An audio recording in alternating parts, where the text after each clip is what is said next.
Trump taps hawkish ex-Senator Perdue as China envoy. South Korea ruling party urges suspension of Yoon's powers. U.S. police share images of suspect in United Health CEO murder. U.S. judge rejects Boeing plea deal in fatal 737 MAX crashes. And in Africa, Mozambique unrest, 5 dead, key operations disrupted. Stay with me for these and more stories.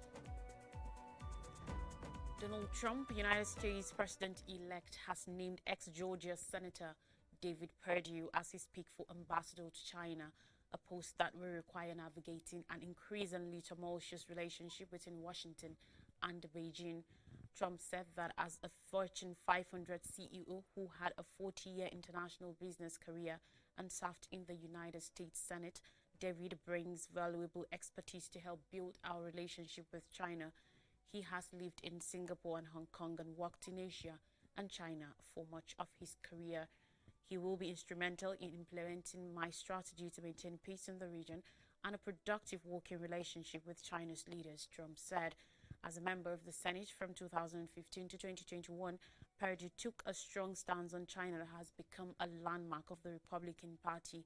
America's outdated view of China could result in a lost opportunities or even worse, dangerous miscalculations or complacency. He wrote in a 2018 alongside Republican Senator Steve Daines of Montana, Chuck Grassley of Iowa, and Ron Johnson of Wisconsin. We must have a long-term plan to complete and deal with China's rising economic and geopolitical influence. Perdue's appointment will need the approval of the U.S. Senate, but his confirmation is likely to proceed as Republicans hold a majority in the chamber. Perdue will face a challenging workload right out of the gate as ambassador as Trump looks set on steering the U.S. into an all-out trade war with China. Trump has promised to enforce a 10% tariff on all Chinese goods when he takes office on January 20th in reprisal for Beijing's failure to stop the flow of synthetic opioid fentanyl into the U.S. During his campaign, he also threatened to impose tariffs of 60% and more on all Chinese goods. Tensions are already rising between the two nations. The outgoing administration of President Joe Biden earlier this week imposed its third round of export controls on semiconductors and linked technology, curbing export to 140 companies.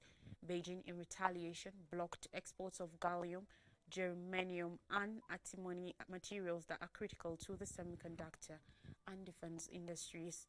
During his first term, Trump imposed tariffs on some $300 billion of Chinese goods. Biden kept those tariffs in place and added his own goods such as electric vehicles and solar cells. Trump on Friday also tapped tech investor David Sachs as his crypto salesman to oversee artificial intelligence and cryptocurrency policy.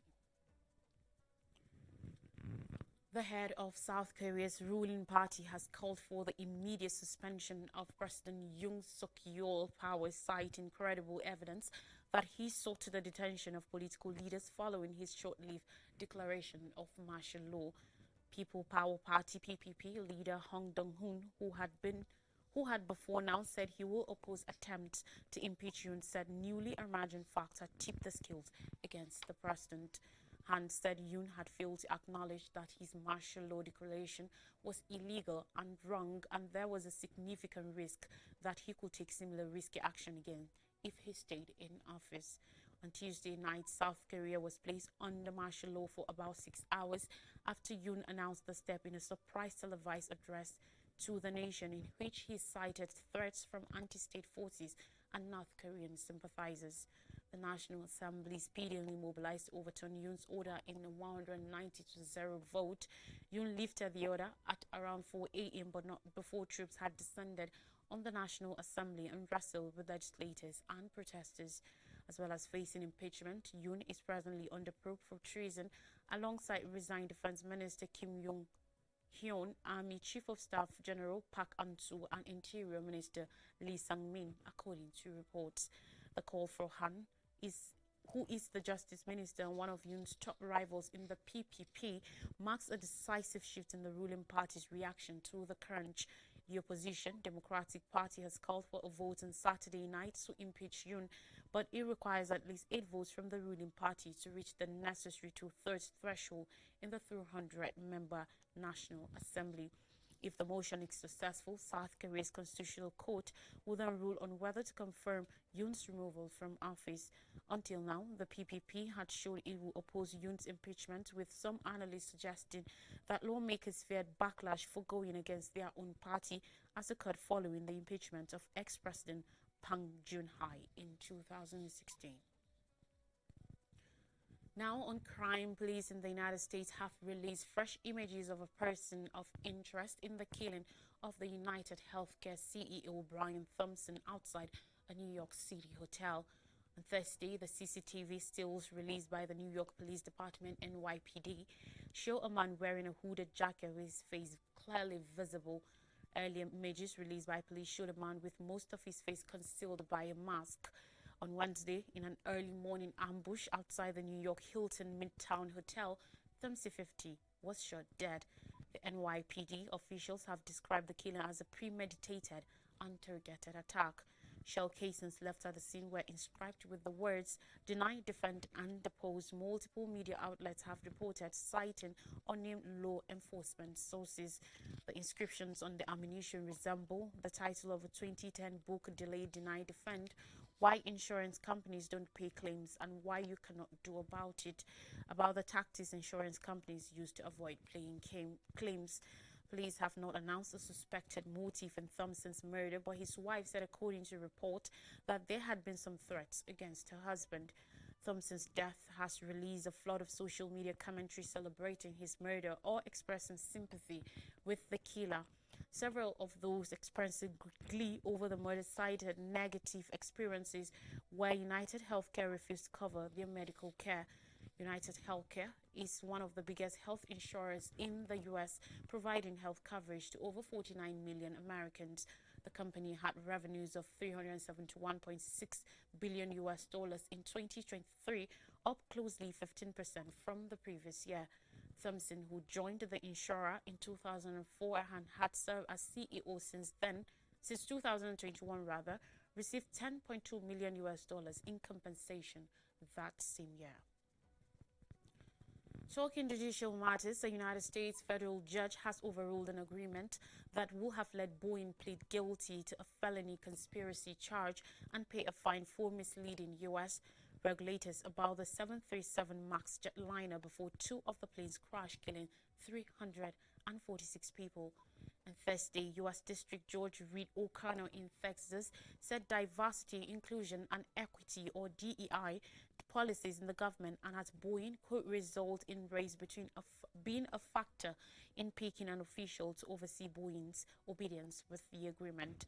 The ruling forms ambiguity around the criminal prosecution of the aerospace giant in relation with the development of its best-selling airline plane. The judge gave Boeing and the Justice Department 30 days to tell him how they plan to proceed.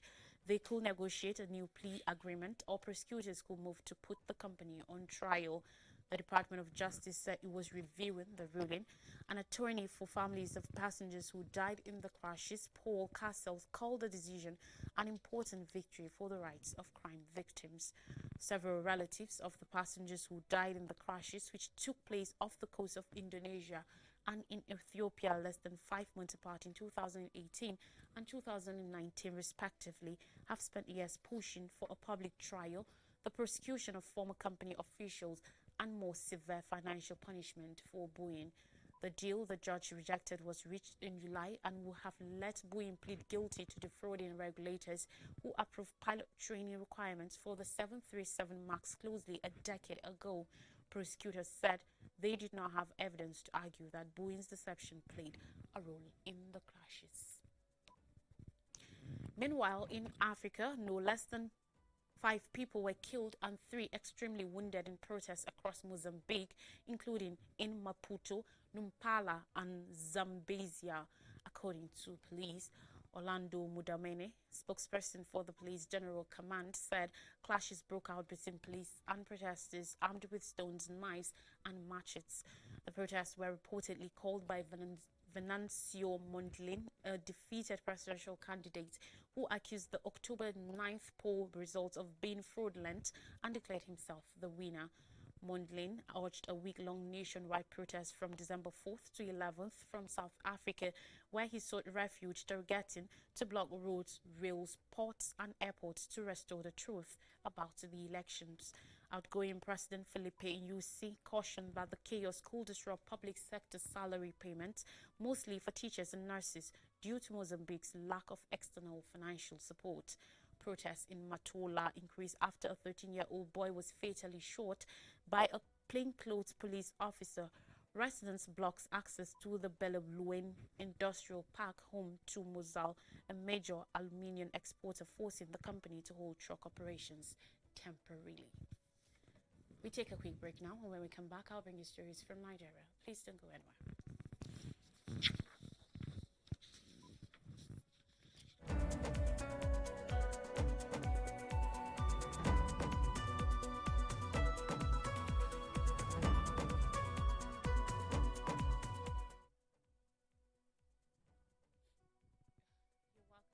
More stories from Nigeria now, and we begin with Senate says tax reform talks not suspended won't be intimidated.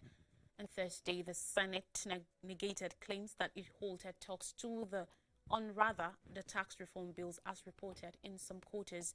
Okwemi Bamidele, leader of the Senate, clarified when he raised Senate Point of Order 42 during plenary.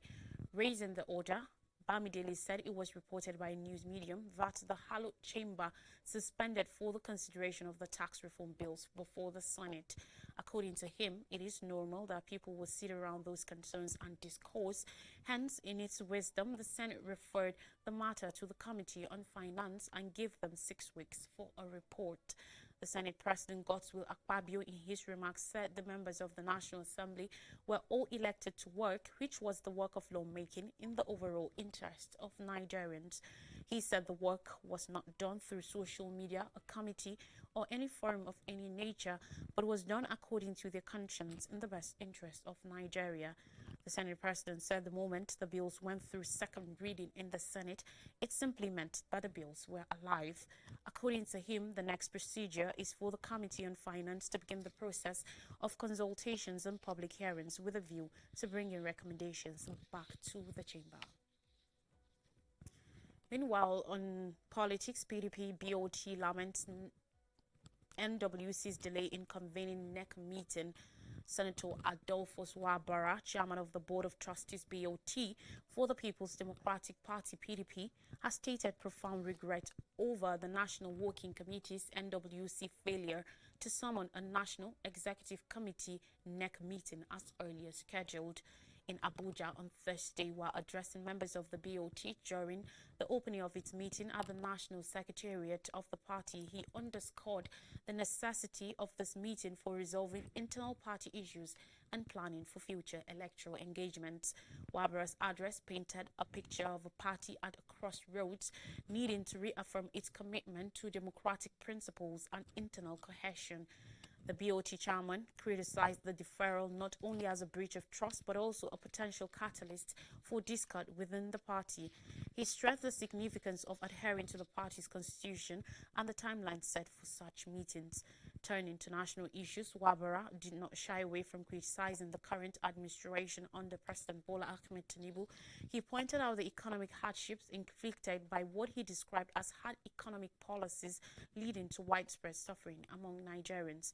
The skyrocketing cost of living, coupled with poorly implemented economic reforms, has pushed millions into deeper poverty, he noted, calling on the PDP to offer credible alternatives and amplify the plight of the populace.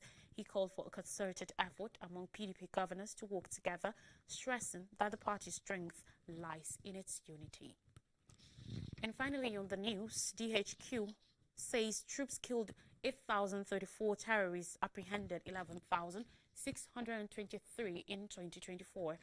No less than 8,034 terrorists were killed and 11,623 apprehended during various operations across the country in 2024.